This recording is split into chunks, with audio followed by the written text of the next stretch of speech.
संभाजीनगरमध्ये cockroach जनता पार्टीची बैठक। सीजेपीच्या भविष्यातील अजेंड्यावर चर्चा सुरू। देशभरात सीजेपीचं संघटन वाढवण्यावर मंथन होणार। बैठकीपूर्वी अभिजित दिपकेंची माहिती। आशुतोष रांका, सौरव दास यांच्यासह महत्त्वाचे पदाधिकारी उपस्थित। आज आम्ही 2 दिवसाचं आमचं जे एका प्रकारे जे कॉक्रोच कॉन्क्लेव्ह आहे त्याची सुरुवात करतोय, जिथं आमचा पुढचा रोडमॅप काय आहे, पूर्ण देशभरात आमचं संघटन कसं वाढवण्यात येईल त्यावर आम्ही चर्चा करणार आहे। कारण की जंतर मंतरचं जे आंदोलन झालं त्याला देशभरातून समर्थन भेटलेलं होतं आणि इतक्या मोठ्या विजयानंतर आमच्या जबाबदारीसोबत लोकांच्या अपेक्षाही खूप वाढलेल्या आहेत। तर त्यासाठी पूर्ण देशभरात संघटन कसं आमचं वाढवण्यात येईल त्यावर आम्ही आता काही निर्णय करणार आहे, काही चर्चा करणार आहे आणि त्यासोबतच एकंदरीत पुढचा एक रफ रोडमॅप काय असला पाहिजे त्यावरही आम्ही चर्चा करू आणि उद्यापर्यंत आम्ही एक प्रेस ब्रीफिंग घेऊन सांगू की आमचा पुढचा रोडमॅप काय असणार आहे। आमची राजकारणात जाण्याची इच्छा नाही। देशातील राजकीय पक्षाची स्थिती खूप वाईट आहे। सकाळी आमदार खासदार एका पक्षात तर संध्याकाळी दुसऱ्या पक्षात पक्ष बदलणाऱ्या नेत्यांना दिपकेंचा टोला। मुंबई तरुणांच्या आंदोलनानंतर लक्षवेधी बॅनरवरची मी जेएनसी आहे, मी दोघांच्याही बाजूने आहे असं बॅनरवर मजकूर। शिक्षणाचा मान, भारत सरकारचा सन्मान असाही बॅनरवर उल्लेख। मुंबई आणि एमएमआर भागात जेएनसीकडून लावलेल्या बॅनरची चर्चा। दिल्लीतील विद्यार्थ्यांवर झालेल्या लाठीचार्ज विरोधात विरोधी पक्षाच्या खासदारांचा संसदेवर मोर्चा। विरोधी पक्षनेते राहुल गांधींसह विरोधी खासदार हाती बॅनर घेऊन मोर्चात सहभागी। गृहमंत्री अमित शहांनी दोन्ही सभागृहात निवेदन देण्याची मागणी। परीक्षा पेपरफुटी विरोधात 13व्या दिवशी झारखंडमध्ये विद्यार्थ्यांचं आंदोलन सुरूच। सोनम वांगचुक यांच्या विनंतीनंतर काही विद्यार्थ्यांनी सुरू केलं आमरण उपोषण मात्र सोडलंय। परीक्षा रद्द करून सीबीआय चौकशीची विद्यार्थ्यांची मागणी। 10 ऑगस्टला विद्यार्थी काढणार विधानसभेवर मोर्चा। सुनेत्रा पवार यांना गुंगी गुडिया म्हणून काँग्रेसनं वैचारिक दिवाळखोरी दाखवली। राष्ट्रवादीचे प्रदेशाध्यक्ष सुनील तटकरेंचा घणाघात। काय बोलायचं याचं काँग्रेसला भान नाही, तटकरेंची टीका। बहिणींच्या संदर्भातलं त्यांनी जे काही वक्तव्य केलेलं आहे हे काँग्रेसच्या वैचारिक दिवाळखोरीचं तर द्योतक आहेच। प्रदेश राष्ट्रवादी काँग्रेस पक्षाचा अध्यक्ष म्हणून मी त्याचा निषेध करतो। राज्यभर राष्ट्रवादी काँग्रेस पक्षाचे कार्यकर्त्या बहिणी या संदर्भातल्या संतप्तपणाच्या आपल्या भावना त्या ठिकाणी व्यक्त करतात। धनंजय मुंडेंनी पत्रकार परिषदेत पुढे करायला नको होतं, जे मुख्य आहेत त्यांनीच बोलावं। धनंजय मुंडेंचे प्रदेशाध्यक्ष सुनील तटकरेंनी टोचले कान। त्यांनीच बोलावं, पत्रकार परिषद त्यांच्या नावानेच असते, त्यामुळे त्यांनी संवाद करणं हा त्याच्यातला गाभा आहे, हा महत्त्वाचाच भाग आहे। अशा वेळेला इतरांनी बोलणं अपेक्षित नाही। बीडमधल्या पत्रकार परिषदेचा व्हिडिओ सोशल मीडियावर पोस्ट करत काँग्रेसनं उपमुख्यमंत्री सुनेत्रा पवारांना गुंगी गुडिया म्हणून संबोधलं होतं।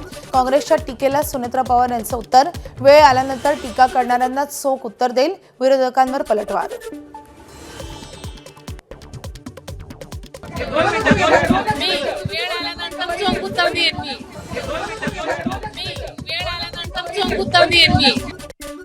सुनेत्रा पवार यांना गुंगी गुडिया संबोधल्याचे नाशिकमध्ये पडसाद। राष्ट्रवादी काँग्रेसचं काँग्रेस विरोधात आंदोलन। काँग्रेसचे कार्यकर्ते आणि राष्ट्रवादीचे कार्यकर्ते आमने-सामने, पोलिसांनी मध्यस्थी केल्यानं वाद टळला। राष्ट्रवादी काँग्रेस पक्षाच्या महिला आणि युवक अध्यक्षांची निवड जाहीर। राष्ट्रवादीच्या महिला अध्यक्षपदी वैशाली नागवडे यांची निवड, तर युवक अध्यक्ष म्हणून निखिल ठाकरेंना संधी। देवगिरी निवासस्थानी सुनेत्रा पवार यांच्या हस्ते देण्यात आलं निवडीचं पत्र। खोटी केस करण्यात आली, मला गुन्हा मान्य नाही। कल्याण कोर्टातील न्यायाधीशांसमोर बदनामीचे लावण्यात आलेले आरोप फेटाळले। लोकसभा निवडणुकीतील प्रचारात वसंत डावखरे यांची बदनामी केल्याप्रकरणी उद्धव ठाकरेंचा जबाब नोंदवलाय। ठाकरेंना विचारण्यात आलेत 35 प्रश्न। सदरचं प्रकरण जे आहे हे उद्या देखील ठेवलेलं आहे। त्याच्यामध्ये आनंद परांजपे साहेब आहेत, एकनाथजी शिंदे साहेब आहेत आणि शाखा प्रमुख देवळेकर जी आहेत। उद्या देखील सेम प्रोसिजर 313ची त्यांना प्रश्नावली विचारण्यात येणार आहे। आनंद परांजपे साहेब आणि देवळेकर साहेब स्वतः प्रेझेंट राहतील। एकनाथजी शिंदे साहेब पुन्हा VC द्वारे प्रेझेंट राहून त्यांची उत्तरं देतील। CD मॉप केलेली होती, म्हणजे ती एडिट केली गेलेली CD होती।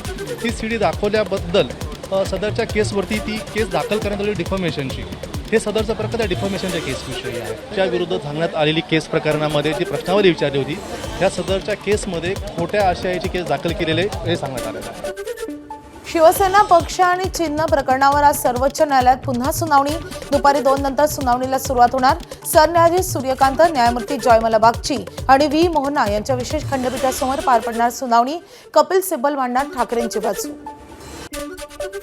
माजी खासदार विनायक राऊत आणि त्यांच्या कुटुंबियांतील कौटुंबिक छळाच्या याचिकेचा आज निकाल. सून गिरीजा राऊत यांनी केलेल्या छळाच्या आरोपींवर आज ठाणे जिल्हा सत्र न्यायालय देणार निकाल. न्यायालयाच्या निकालावर सर्वांचंच लक्ष. शरद पवारांच्या राष्ट्रवादीतील पक्षाच्या सर्व प्रवक्तेपदाच्या नियुक्त्या पुढील आदेश होईपर्यंत तत्काळ प्रभावानं बरखास्त. प्रदेशाध्यक्ष शशिकांत शिंदे यांची सोशल मीडियावर पोस्ट करून माहिती.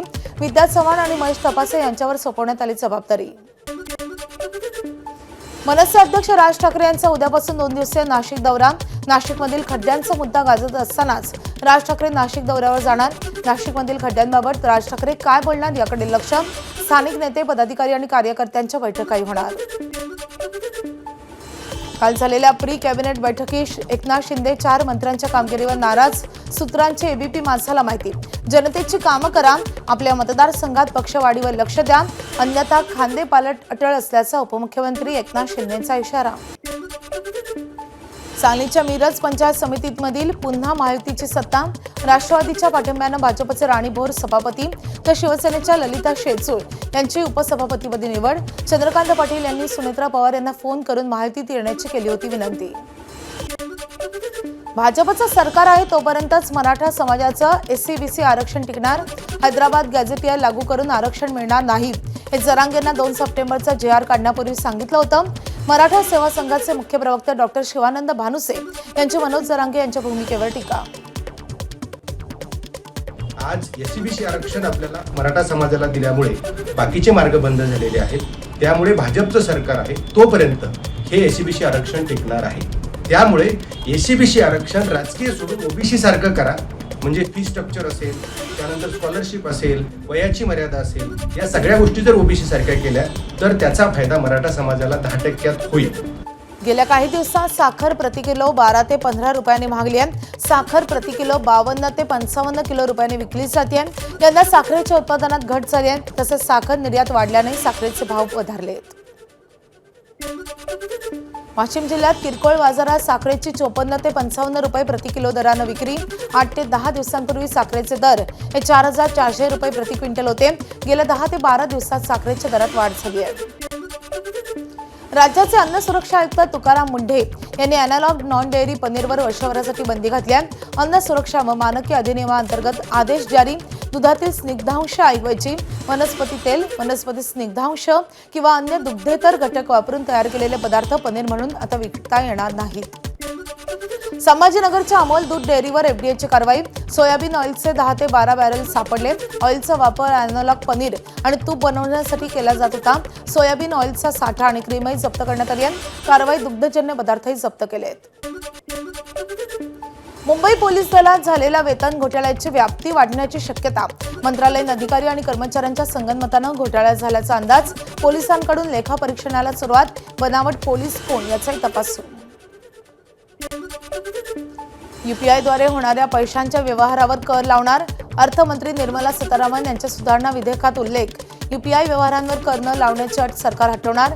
2000पेक्षा जास्त रकमेच्या व्यवहारांवर कर लावण्याचा विचार सुरू. आरबीआयचे गव्हर्नर संजय मल्होत्रा आज पतधोरण जाहीर करणार. जगातील परिस्थितीतही भारताची अर्थव्यवस्था मजबूत. तरीही रेपो रेटमध्ये बदल होणार नसल्याची सूत्रांची माहिती. मुंबईतल्या घाटकोपरमध्ये काल 15 तिकीट तपासनिसांनी 265 फुकट्या प्रवाशांकडून 1,26,330 रुपयांचा दंड वसूल केलाय. 2 विनातिकीट प्रवासी एसी गाडीतले तर 16 प्रवासी फर्स्ट क्लासच्या डब्यातले. 192 प्रवासी सेकंड क्लासमधून तिकिटांशिवाय प्रवास करत होते. पीओपी मूर्तींवर यंदा तरी बंदी अशक्य. राज्य सरकारनं मांडली हायकोर्टात भूमिका. पीओपीच्या मूर्ती तयार आहेत त्यावर बंदी कशी शक्य? सरकारचा कोर्टात सवाल.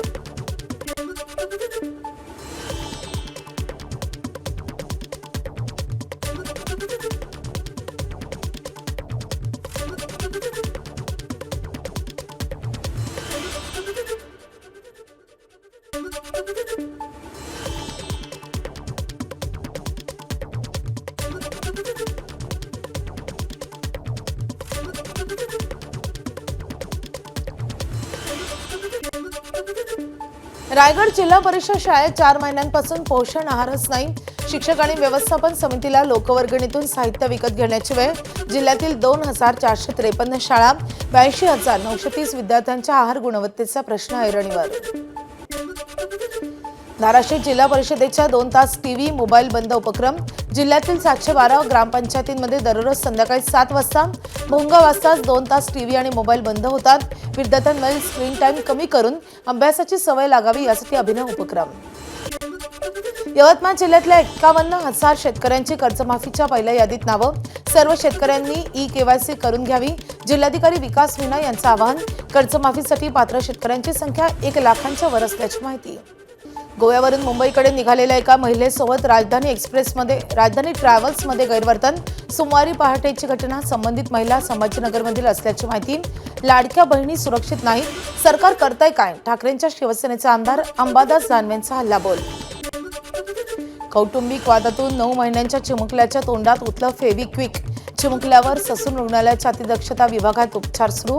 पुण्याच्या लोहगाव पोलीस ठाण्यात तिघांवर गुन्हा दाखल. एबीपी माझा, उघडा डोळे बघा नीट.